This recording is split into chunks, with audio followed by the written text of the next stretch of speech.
नमस्कार दोस्तों। मैं आप सभी का दोस्त श्रीहर निखिल एक बार फिर से आप सबके सामने पेश हूँ कुछ स्पिरिचुअल टॉक्स लेकर। जैसा कि आप सभी जानते होंगे, हमारा लक्ष्य है कि जो हमारा युवा है, जो हमारे देश का, जो हमारे धर्म का बच्चा है, वो हमारे धर्म के तर्क समझे, हमारे धर्म के पीछे का विज्ञान समझे। किसी भी धर्म को केवल आंख बंद करके फॉलो करना, ये धार्मिकता नहीं होती है। तो हमारा मोटिव पिछले कई वर्षों से यही रहा है। और इस विषय की अगर मैं चर्चा करता हूँ तो लगभग अंतर्राष्ट्रीय स्तर पर 50 से भी ज़्यादा इंस्टीट्यूशंस से, यूनिवर्सिटियों से मैं सर्टिफाइड हूँ। तो मेरा लक्ष्य हमेशा यही रहा है कि हम किसी भी धर्म के विज्ञान को समझें, उसके पीछे की साइंस को समझें, और समझने के बाद ये हम तय करें कि मुझे इसको मानना है या नहीं मानना है। That's it. आज का जो आपका टॉपिक है, आज का जो आपका विषय है, वो इसको आप इस प्रकार समझने की कोशिश कीजिए। अभी चूंकि वर्तमान में भी यह विषय काफी ज्वलंत है, कुछ साधुओं ने, सन्यासियों ने, गुरुजनों ने कुछ अपने वक्तव्य दिए और उसके विषय में लोगों ने उनकी काफी आलोचनाएं करी, उनके बारे में कुछ विशेष टिप्पणियां भी करी, कुछ मैंने देखा अपशब्द भी कहे। वो चीज मुझे थोड़ा सा कहीं ना कहीं मुझे भी आघात पहुंचाया उन लोगों के शब्दों ने। इसलिए मुझे लगा कि एक चर्चा इस विषय पर भी होनी चाहिए। काफी लोगों ने मुझे कॉल किया, मैसेजेस किए, मेल किए कि एक चर्चा इस टॉपिक के ऊपर भी आप बनाइए। मैं इसको एक अलग तरीके से आपको समझाने की कोशिश करता हूँ, एक अलग विषय मैं आपको बताने की कोशिश करता हूँ इसमें। महाभारत का युद्ध थोड़ा सा आप याद कीजिएगा। महाभारत के युद्ध के अंदर भगवान श्री कृष्ण ने जब गीता का ज्ञान दिया तो गीता का ज्ञान केवल अर्जुन नहीं सुन रहा था। गीता का ज्ञान अर्जुन के अलावा भी कुछ लोग थे जो सुन रहे थे, जिसमें से प्रमुख थे संजय। और संजय के मार्फत ये ज्ञान जा रहा था धृतराष्ट्र के पास। तीन व्यक्ति ऐसे जो प्रमुख रूप से गीता का ज्ञान सुन रहे थे। अर्जुन, जो समक्ष खड़े थे भगवान कृष्ण के। एक है संजय, जो कि जिसको आप कह सकते हैं टेलीपैथी के माध्यम से सारा ज्ञान सुन रहा था। और संजय के माध्यम से धृतराष्ट्र सारा ज्ञान सुन रहे थे।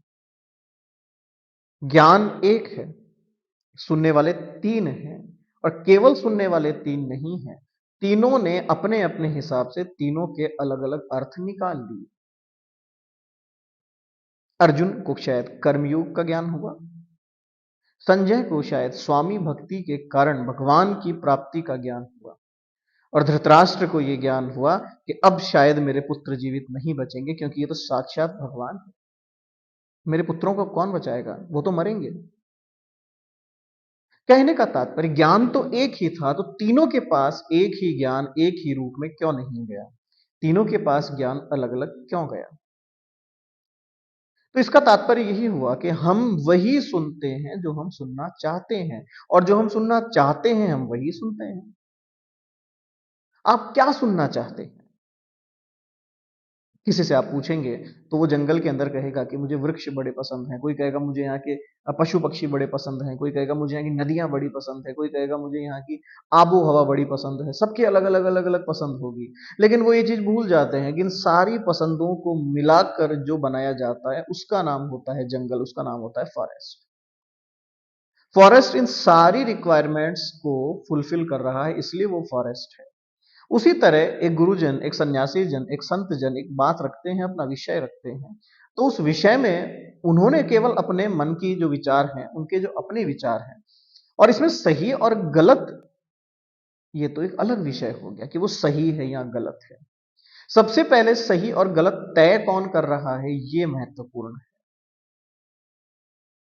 सही और गलत तय कौन कर रहा है, ये महत्वपूर्ण है। मैं आपसे कहता हूं कि आपकी यूपीएससी की कॉपी अगर एक 5वीं का बच्चा चेक करे तो आपका क्या विचार होगा? आप कहेंगे साहब ये तो सरासर नाइंसाफी है। उस बच्चे को अभी ज्ञान नहीं है कि यूपीएससी क्या होती है, वो कॉपी कैसे चेक कर सकता है? तो जब एक यूपीएससी की कॉपी एक 5वीं का बच्चा पास चेक नहीं कर सकता, तो एक विशेष संत की बात को आप और मैं या फिर एक आम जन कटाक्ष कैसे कर सकते हैं? या तो पहले हम उस स्तर पर पहुंचकर ये चेक करें कि उन्होंने क्या कहा। उनका कहने का तात्पर्य क्या था? उन्होंने किसी प्रश्न के उत्तर के स्वरूप में इस बात को रखा या नहीं रखा था? एक विशेष व्यक्ति ने यह प्रश्न किया था, तो क्या वह व्यक्ति उस प्रश्न के उत्तर से संतुष्ट था? महाभारत के युद्ध का एक और आपको उदाहरण देता हूं। जब महाभारत के युद्ध के अंदर भगवान कृष्ण को पता चला कि अब कहीं ना कहीं अर्जुन का युद्ध जो है उसके गुरु से होने वाला है, द्रोणाचार्य से होने वाला है, और द्रोणाचार्य को हराना असंभव था, क्योंकि द्रोणाचार्य वो है जो अर्जुन को अर्जुन बना सकते हैं। द्रोणाचार्य ने अर्जुन को अर्जुन बना दिया, महान अर्जुन बना दिया। तो द्रोणाचार्य कोई साधारण शिक्षक नहीं थे, लेकिन द्रोणाचार्य को हराना बहुत कठिन था। तो भगवान कृष्ण ने इसके लिए थोड़ा सा एक योजना का निर्माण किया।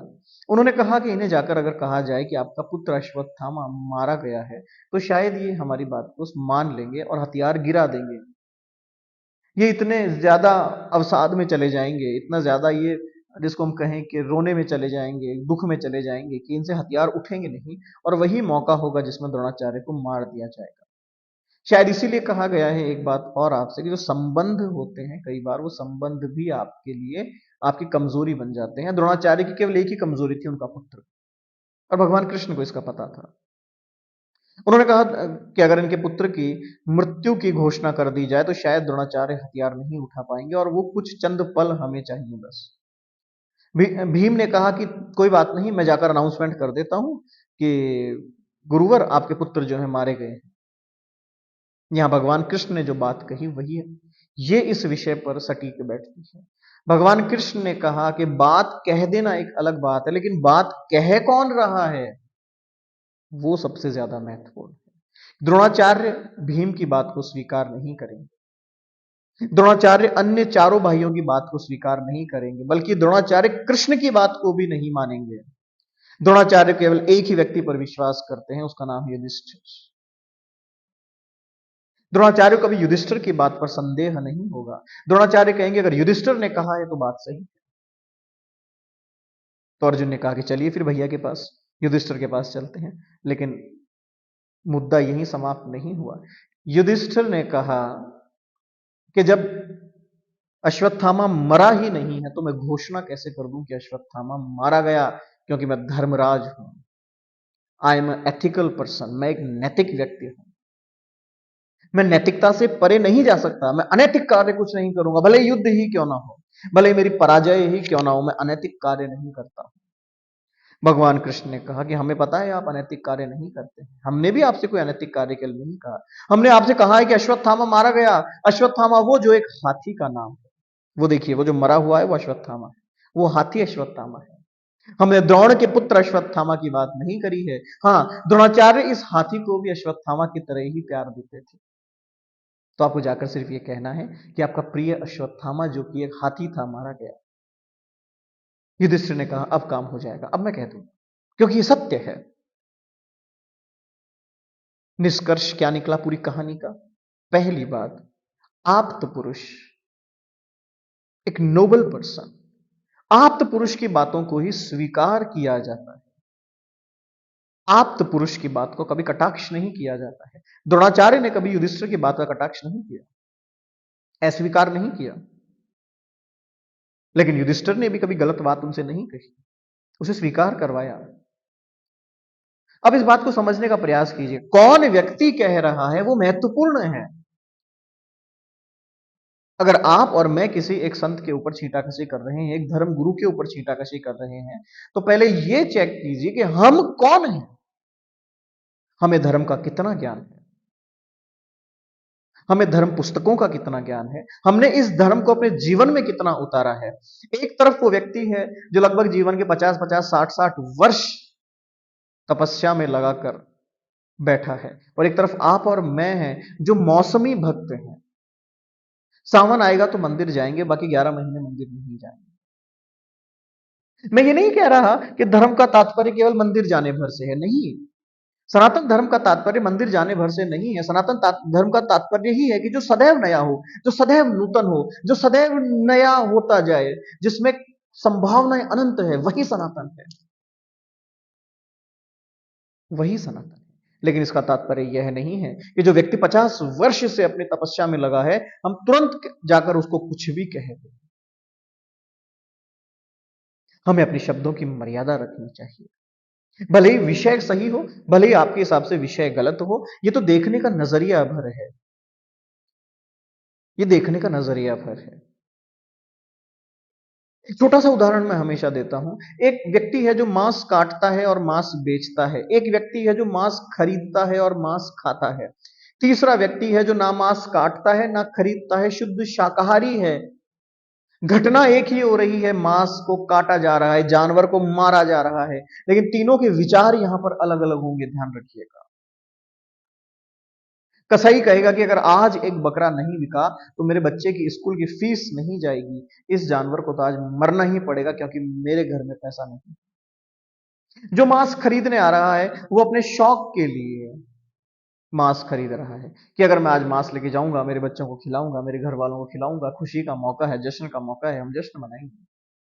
और एक तीसरा व्यक्ति, उसकी नजर में दोनों गुनहगार है, काटने वाला भी और खरीदने वाला भी।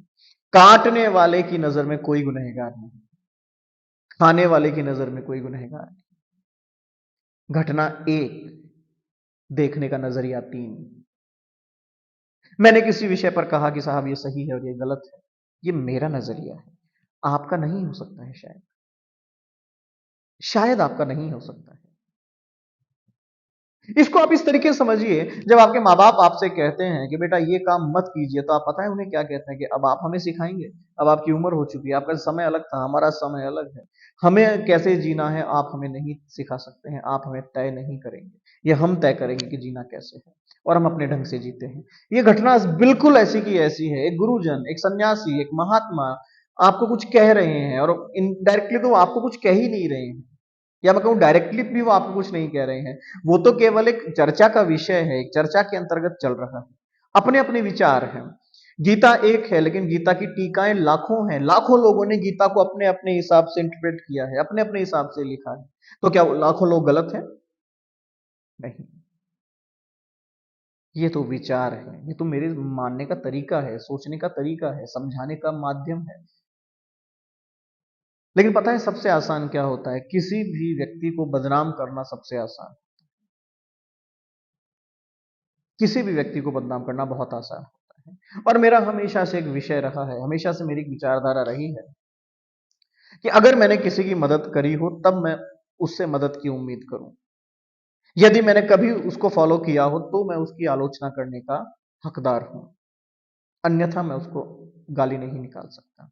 चाहे वो कोई भी हो, आपके परिवार के जन हो, आपके शिक्षक हो, आपके माता पिता हो, आपके दोस्त हो, चाहे गुरुजन हो।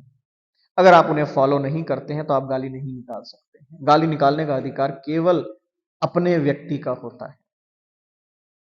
इसको मैं दूसरे तरीके से और कह देता हूं, अगर आप गाली निकाल रहे हैं तो कहीं ना कहीं आप ज्यादा बड़े भक्त हैं उनके, जिनके लिए आप गालियां निकाल रहे हैं, क्योंकि आप दिन में लगभग 24 घंटों में से 12-12 घंटे उन्हीं को सुनते हैं, ताकि कुछ ऐसी बात निकल कर बाहर आ जाए जिसको हम सोशल मीडिया पे वायरल कर सकें।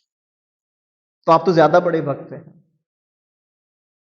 सन्यासी लोग कहते हैं, संत लोग कहते हैं, गुरु लोग कहते हैं, भले राम कहो भले मरा कहो, बात तो एक ही है। तो भले आप उनकी बुराई करें, भले आप उनकी भलाई करें, लेकिन आप सुन तो उन्हीं को रहे हैं। उनके सुनने भर से ही आपके जीवन में कहीं ना कहीं कुछ शांति भी आई होगी, लेकिन आप उसको कभी गिनाएंगे नहीं, बताएंगे। मैं किसी विवाद के अंदर, मैं किसी चर्चा के अंदर मैंने कभी भी इन्वॉल्वमेंट नहीं किया है। मैं यहां पर भी किसी विवाद के अंदर आपसे चर्चा नहीं कर रहा हूं। ये केवल अपने अपने विचार हैं, ये मेरे विचार हैं, वो आपके विचार थे, वो किसी और के विचार थे, मैं उसकी बात नहीं करता। तीसरी बात, मैंने आज तक मेरे इतने सोशल मीडिया प्लेटफॉर्म्स हैं, मैंने आज तक कभी भी किसी व्यक्ति विशेष का नाम कभी नहीं लिया। अभी भी आप पिछली पूरी चर्चा अगर सुनेंगे मेरी, तो मैंने किसी व्यक्ति विशेष का नाम अभी भी नहीं लिया है। मेरा लक्ष्य कभी किसी के ऊपर छींटाकशी करना या किसी की तारीफ करना नहीं रहता, क्योंकि संसार मेरी आंखों से जो जितना मैं देखूंगा उतना ही संसार नहीं है। संसार वो भी है जो आप देख रहे हैं, संसार वो भी है जो कोई और देख रहा है। बात सही है या बात गलत है, इसका निष्कर्ष कैसे निकाला जाता है, इसका एक तरीका बता देता हूं, उसके बाद आप चेक कीजिएगा कि बात सही है या बात गलत है। दो व्यक्ति हैं, दोनों के पास में तलवार है, दोनों के पास में हथियार है। मैं आपसे कहता हूं कि बताइए इन दोनों में से अपराधी कौन है और इन दोनों में से पुलिस वाला कौन है, आप कैसे तय करेंगे? दोनों ने एक ही जैसे कपड़े पहने हुए हैं, दोनों की शक्ल भी एक ही जैसी है, सब कुछ एक जैसा है। कैसे तय करेंगे आप कि इनमें से हमारी रक्षा करने वाला कौन है और हमारा भक्षण करने वाला कौन है? कैसे पता करेंगे? आपके पास एक ही तरीका है, इन दोनों की इच्छा शक्ति चेक करके आप बता सकते हैं आखिर इन दोनों का मोटिव क्या है, ये चाहते क्या है। रामायण में कालनेमी का वर्णन आता है। कालनेमी ने हनुमान जी को भ्रमित कर दिया, भेष बदल कर बैठ गया, संत का भेष बदल कर बैठ गया और हनुमान जी को भ्रमित कर दिया जब वो संजीवनी बूटी लेने जा रहे थे, ताकि हनुमान जी पहुंच नहीं पाए। भ्रमित कर दिया। तो वेशभूषा थे तो वो संत है, लेकिन उसका मोटिव क्या था? हनुमान जी को लेट करना, ताकि लक्ष्मण जी की मृत्यु हो जाए। तो वेशभूषा से व्यक्ति कैसा है यह पता नहीं चलता है, उसका मोटिव क्या है।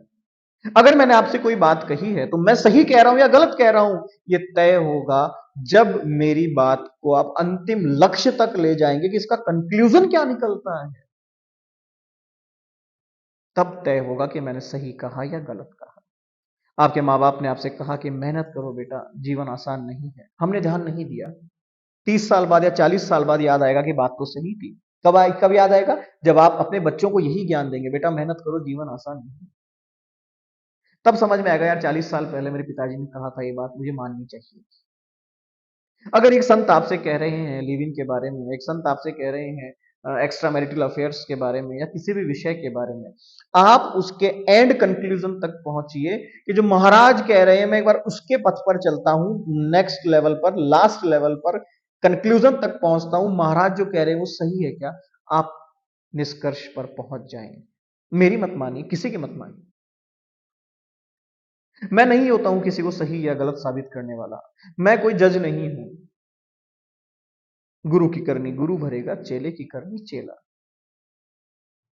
जो गलत करेगा वो गलत भरेगा, भले व्यक्ति है, भले संत है, भले महात्मा है या फिर कोई भी है। आप और मैं किसी को गलत या सही कहने वाले नहीं, ये ध्यान रखिएगा। एक राजेश खन्ना की मूवी थी, उसका गाना मुझे बड़ा पसंद है, क्योंकि मैंने फिलॉसफी बहुत लंबे टाइम से मैंने फिलॉसफी के साथ रहा हूं, तो मैं बहुत सारे गानों के अंदर एक फिलॉसफी ढूंढने की कोशिश करता हूं। रोटी पिक्चर का एक बड़ा अच्छा गाना था, आपने शायद सुना होगा कि यार हमारी बात सुनो, ऐसा एक इंसान सुनो जिसने पाप ना किया हो, जो पापी ना। इस पूरे संसार में ढूंढ के आइएगा कोई ऐसा व्यक्ति जिसने कभी पाप ना किया हो या पापी ना। यहां सभी कोई ना कोई कम पाप किया हुआ है, कोई ज्यादा पाप किया। और उसकी अगली लाइन होती है कि पहला पत्थर वो मारे जो खुद बहुत साफ हो, जिसने कभी कोई अपराध ना किया हो। तो सभी के हाथ नीचे हो जाते हैं, क्योंकि सभी कहीं ना कहीं पापी होते हैं। तो मित्रों, दोस्तों, भाइयों, किसी भी व्यक्ति को बुराई करना, किसी भी व्यक्ति की आलोचना करना, किसी भी व्यक्ति को गाली निकालना बहुत आसान होता है, लेकिन उस व्यक्ति से हमारे जीवन में क्या परिवर्तन आ सकता है, इसको समझना बहुत कठिन हो सकता है। ध्यान रखिएगा। और जरूरी नहीं है कि कोई विशेष व्यक्ति ही आपके जीवन को परिवर्तित करे, कई बार शब्द ही जीवन परिवर्तित कर देते हैं। हमारी मानसिकता ऐसी मत बनाइए आप, मैं निष्कर्ष पर पहुंचता हूं, ज्यादा बड़ा नहीं बनाऊंगा आपके लेक्चर। हमारी मानसिकता ऐसी मत बनाइए आप कि जब मैं सिर्फ कमियां ढूंढता रहूं, ये गलत बोल रहा है, ये गलत बोल रहा है, ये गलत बोल रहा है, ये गलत बोल रहा है। पिछले लगभग 8 से 10 वर्ष हो गए हैं मुझे, मैं ध्यान या मेडिटेशन के क्षेत्र में कार्य करता हूं। मानसिक विकार जो होते हैं हम उस पर कार्य करते हैं। मेरे पास जो टेक्निक्स है उसका नाम है अघोरा। अघोरा जो है दुनिया का सबसे बड़ा मेडिटेशनल टेक्निक्स का एक कलेक्शन है, जिसके पास 1000 ऑफ टेक्निक्स मैंने खुद ने डेवलप की है। मुझे पता है दिमाग की एक्टिविटी या उसकी वर्किंग स्टाइल क्या होती है। अगर आपने एक बार बुराइयां ढूंढना शुरू कर दिया तो आप फिर जीवन भर बुराइयां ही ढूंढेंगे। अगर आपने एक बार अच्छाई ढूंढना शुरू कर दिया तो फिर आप जीवन भर अच्छाइयां ढूंढेंगे। मैं दोनों के विरोध में हूं। मैं कहता हूं कि एक्सट्रीम लेवल पर बुराई भी खराब है और एक्सट्रीम लेवल पर अच्छाई भी खराब है। स्थित प्रज्ञ बनिए, ना ज्यादा गलत, ना ज्यादा सही। जहां जरूरत है वहां सही, जहां जरूरत है वहां गलत। That's it. बहुत बहुत धन्यवाद आपका।